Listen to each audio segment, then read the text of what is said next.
El perfume del pan sin levadura se deslizó entre los callejones de Jerusalén, anunciando que algo que cambiaría el rumbo de la historia estaba a punto de suceder. ¿Te imaginas estar allí, sintiendo esa mezcla de expectativa y temor? La noche se alzó bajo una luna de primavera que bañaba con su luz plateada los tejados de piedra caliza, y en un rincón discreto de la ciudad santa 12 discípulos y su maestro se preparaban para una cena que ninguno comprendería del todo, aunque ya percibían la diferencia que esa velada tendría respecto a todas las Pascuas que habían celebrado. Era el 14 de Nisán del año 33 después de la era común, y la ciudad, habitualmente poblada entre 50.000 y 80.000 almas, se había convertido en un hervidero de peregrinos que, según los historiadores más cautelosos, podían ascender a 200.000 visitantes adicionales durante la semana de la Pascua. Cada familia judía, obligada por la ley a presentarse en Jerusalén para las 3 grandes fiestas, acampaba en los valles y colinas circundantes, mientras los mercados se desbordaban de todo lo necesario para los preparativos y las posadas estaban repletas hasta el último rincón. Para entender lo que ocurrió en aquel aposento es vital reconocer primero lo que la Pascua significaba para el judío del primer siglo. No era simplemente una cena festiva ni una conmemoración histórica del Éxodo, era la celebración más sagrada del calendario hebreo, la noche en que cada familia revivía la liberación de Egipto como si fuera un hecho presente. El Talmud lo resume con precisión: en cada generación cada persona debe verse a sí misma como si acabara de salir de Egipto. Esa visión transformaba cada bocado de pan sin levadura, cada gota de vino, cada palabra de la Agadá en una vivencia literal del pasado liberador. Para Jesús y sus seguidores, esa carga acumulada de siglos de promesas divinas estaba a punto de ser redimida de una manera que ninguna mente humana habría anticipado. En medio de esa saturación de peregrinos, Jesús envió a Pedro y a Juan con instrucciones enigmáticas para encontrar el lugar donde celebrarían la cena. Les dijo que al entrar en la ciudad encontrarían a un hombre que llevaba un cántaro de agua, algo inusual porque esa tarea correspondía a las mujeres en la cultura de la época, lo que hacía al portador del cántaro fácil de identificar entre la multitud. Debían seguirlo hasta la casa donde él entrara y preguntar al dueño por el aposento alto donde podrían comer la Pascua con sus discípulos. El propietario, situado en el barrio del Monte Sión, les mostró una habitación ya preparada, con cojines y divanes dispuestos, lista para la celebración. Ese espacio, conocido en hebreo como Aliá y en griego como Anagayón, era típico de las casas más acomodadas de Jerusalén, donde el nivel superior servía como sala de reuniones, de huéspedes o de estudio y oración. La disposición de los asientos resulta crucial para comprender la escena. En la tradición judía de la época, los comensales se reclinaban sobre divanes, apoyando el brazo izquierdo y dejando libre el derecho para comer, una postura que simbolizaba la libertad del hombre libre, a diferencia del esclavo que permanecía erguido o sentado. El Misná, compilado al final del segundo siglo, asegura que incluso el más humilde debe recostarse para la cena pascual, pues ese gesto encarna la libertad obtenida en el Éxodo. Esta forma de sentarse explica por qué el discípulo amado podía apoyar su cabeza sobre el pecho de Jesús y por qué la mesa no era alta y rectangular como suele mostrarse en el arte occidental, sino una baja disposición en forma de U, semejante a un triclinium, con los pies apuntando hacia afuera y las cabezas dirigidas al centro. La preparación del seder comenzaba mucho antes del anochecer. La noche anterior, el 13 de Nisán, los hogares realizaban la búsqueda del chametz, cualquier resto de levadura, bajo la tenue luz de una vela, usando una pluma y una cuchara de madera para recoger cada migaja. Antes de la 5ª hora, según el cómputo judío, todo lo que contenía levadura debía ser quemado o eliminado, una purificación que el apóstol Pablo describió siglos después como una transformación espiritual que convertía al creyente en una masa nueva sin levadura. El cordero pascual, elemento central de la cena, debía ser sacrificado en el templo entre la 3ª y la 5ª hora de la tarde. El templo, con su complejo sistema de turnos de sacerdotes y levitas, podía procesar decenas de miles de corderos en pocas horas, derramando su sangre sobre el altar mientras los cantores entonaban los salmos del Jalel, del 113 al 118, cantos de alabanza vinculados a la Pascua. Cada peregrino llevaba su cordero sacrificado de regreso a la casa donde lo asaría, llenando la ciudad con el aroma penetrante de miles de animales asándose simultáneamente. Los discípulos, siguiendo las indicaciones de Jesús, prepararon la hierba amarga, el mere, que podía incluir lechuga silvestre, endivia o rábano picante, recordando la amargura de la esclavitud. También mezclaron el charoset, una pasta de frutos secos, miel y vino que evocaba el mortero de los obreros hebreos.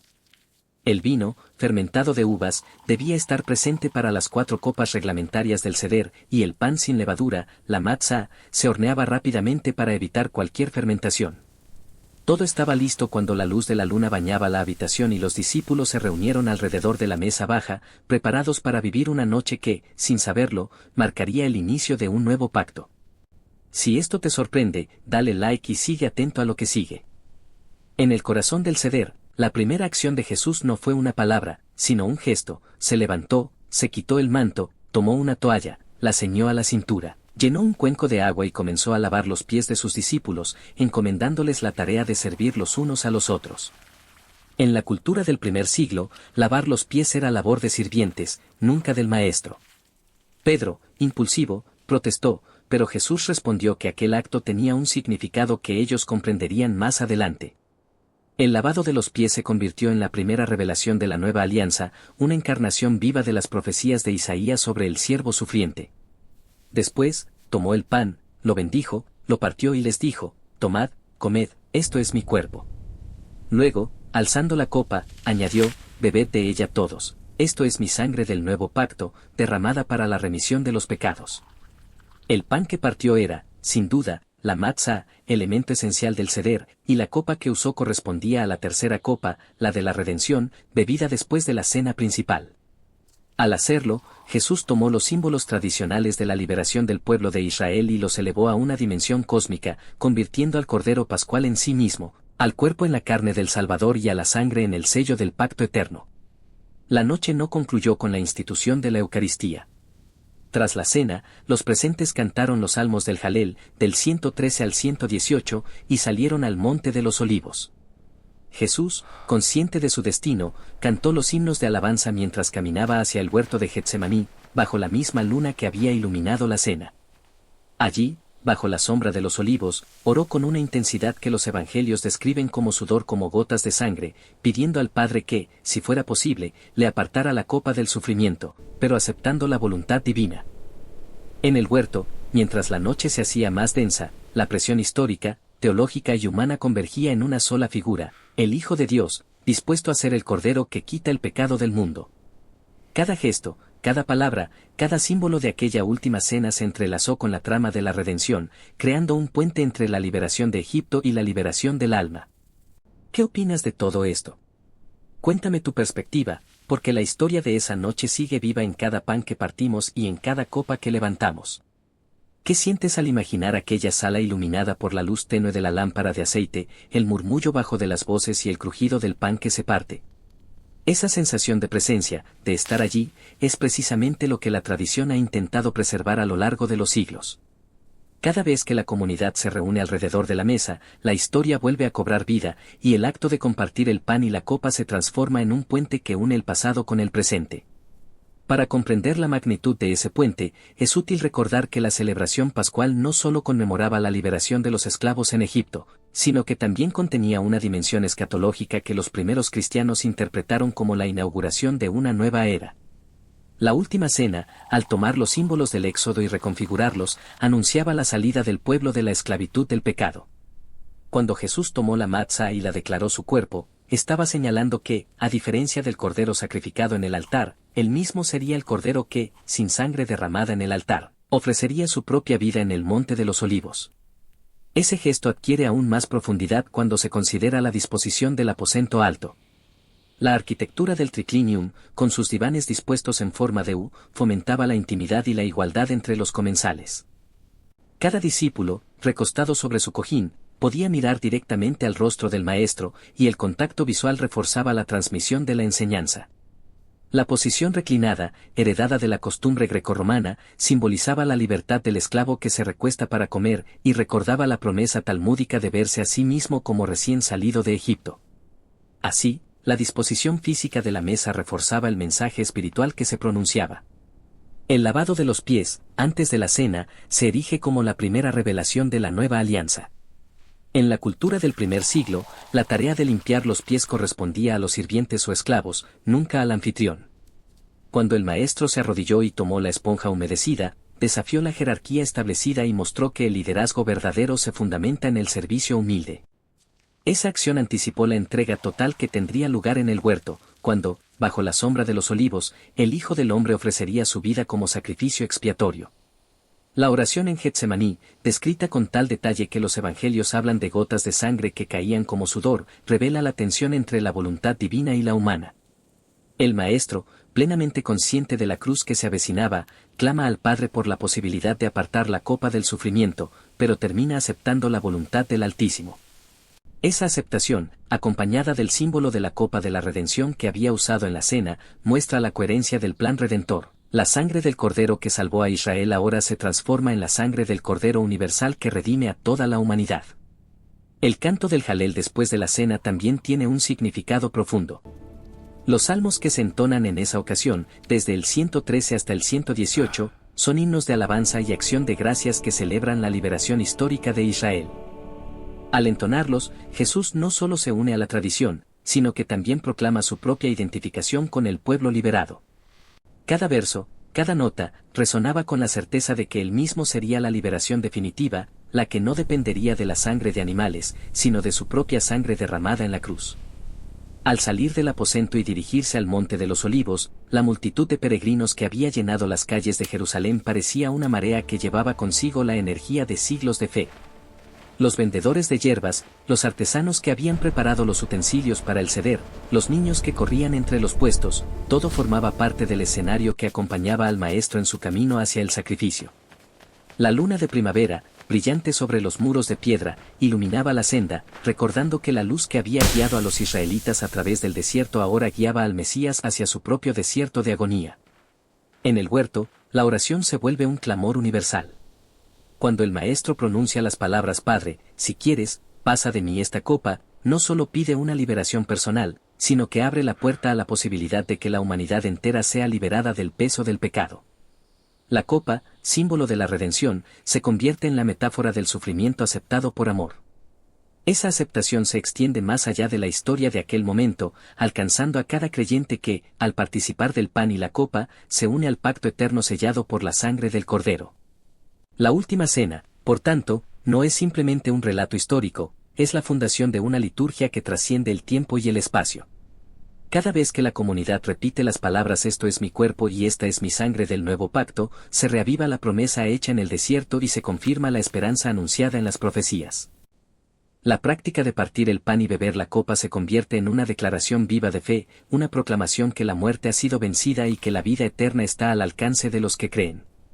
A lo largo de los siglos, la imagen de la última cena ha sido reinterpretada por artistas, poetas y teólogos, pero el núcleo del mensaje permanece inmutable, el amor del Maestro se materializa en el servicio, en la entrega y en la promesa de una nueva alianza. La arquitectura del aposento, los divanes reclinados, el pan sin levadura, el vino de la redención, el lavado de los pies, todo forma un conjunto simbólico que invita a la reflexión profunda. Cuando cada creyente contempla esos símbolos, se le recuerda que la libertad no es un concepto abstracto, sino un acto concreto que se vive en cada comunidad que celebra la cena. Hoy, al observar las luces de las iglesias y los hogares que se reúnen en torno a la mesa, podemos percibir la continuidad de aquel evento transformador. Las palabras pronunciadas hace casi 2000 años resuenan en los corazones de los fieles, y la experiencia sensorial del pan crujiente y del vino cálido reaviva la memoria del sacrificio. Cada generación, al reencontrarse con el relato, se ve a sí misma como si acabara de salir de Egipto, tal como lo enseña el Talmud, y recibe la invitación a vivir la libertad que el Mesías ofrece. El llamado a la unidad también se hace presente en la oración que Jesús pronunció antes de su arresto. Al elevar su voz en favor de todos los que creerían en él a través de la predicación de sus discípulos, Jesús abarcó a toda la humanidad. Esa oración, conocida como la oración sacerdotal, incluye una petición por la unidad entre el Padre y el Hijo y entre los creyentes, para que el mundo perciba que Él ha sido enviado. En esa petición se percibe la visión de una comunidad que trasciende las barreras culturales y temporales, una comunidad que se reúne bajo la misma mesa, compartiendo el mismo pan y la misma copa. La última cena, al concluir con la salida hacia el Monte de los Olivos, marca el inicio de la pasión, pero también el cierre de un capítulo que abre la puerta al siguiente. La transición del banquete a la agonía no rompe la continuidad, al contrario, la culminación del sacrificio se vuelve la culminación de la promesa. El sacrificio del Cordero Pascual, que había protegido a Israel en el desierto, se transforma en el sacrificio del Cordero Universal que protege a toda la humanidad. Esa transformación se celebra cada año en la Cena del Señor, recordándonos que la historia no termina en la cruz, sino que se renueva en cada acto de recuerdo. Al concluir este recorrido, la pregunta que surge inevitablemente es, ¿cómo vivimos hoy esa herencia? La respuesta se encuentra en la forma en que cada uno abre su corazón al mensaje de amor y servicio, y en la manera en que permite que la luz de la luna de primavera del primer siglo ilumine nuestras decisiones cotidianas. Cada gesto de generosidad, cada acto de perdón, cada momento de oración compartida son expresiones vivas del pacto que se selló aquella noche. Así, la última cena permanece como un faro que guía a los creyentes a través de los tiempos turbulentos, recordándoles que la verdadera libertad se encuentra en la entrega total al amor divino. Cuando el pan se parte y la copa se levanta, la historia de la liberación de Egipto y la redención del mundo se funden en un solo acto, y el espíritu que sopló sobre los panes y el vino continúa soplando sobre los corazones de los que participan con fe. En última instancia, la esencia de esa noche no radica simplemente en los objetos materiales, sino en la transformación del corazón humano. La promesa del nuevo pacto invita a cada generación a vivir en la gracia, a reconocer que la sangre derramada no es solo un símbolo de muerte, sino una corriente viva que alimenta la esperanza. Cada vez que la comunidad se reúne para compartir el pan y la copa, se renueva la alianza que une a Dios con la humanidad, y se reaviva la chispa de la libertad que ha sido transmitida desde los pasajes del desierto hasta los altares contemporáneos. Así, al cerrar este recorrido, queda la certeza de que la última cena sigue siendo el punto de partida de una historia que continúa escribiéndose día a día. Cada persona que se sienta a la mesa aporta su propio testimonio al relato, y en ese testimonio se refleja la eternidad del amor que se manifestó bajo la luz de la luna de primavera en el aposento alto. Que la memoria de esa noche inspire nuestras vidas, que el acto de compartir nos recuerde la libertad que se nos ha otorgado, y que la fe en el Cordero que se sacrificó nos guíe hacia la plenitud de la vida que se promete en el nuevo pacto. Al cerrar este recorrido, la imagen del aposento elevado sigue iluminando el camino de los que buscan sentido en medio del ruido del mundo. Cada vez que la comunidad se reúne para partir el pan y levantar la copa, el eco de aquella primera celebración resuena con la fuerza de una promesa que nunca se agota. No se trata solo de un ritual antiguo, sino de una invitación viva a abrir el corazón y reconocer que la verdadera libertad brota del amor entregado sin reservas. Deja que esas palabras penetren tu interior, que el aroma del pan sin levadura y el brillo del vino te recuerden la presencia constante de la gracia que sostiene cada día. Te animo a que, al terminar este video, dediques un momento a meditar sobre el significado de ese acto de compartir y a permitir que la luz de la luna de primavera de aquel primer siglo ilumine tus decisiones cotidianas. Que la llama de la fe, avivada por la última cena, continúe ardiendo en tu vida, guiándote hacia la plenitud del nuevo pacto.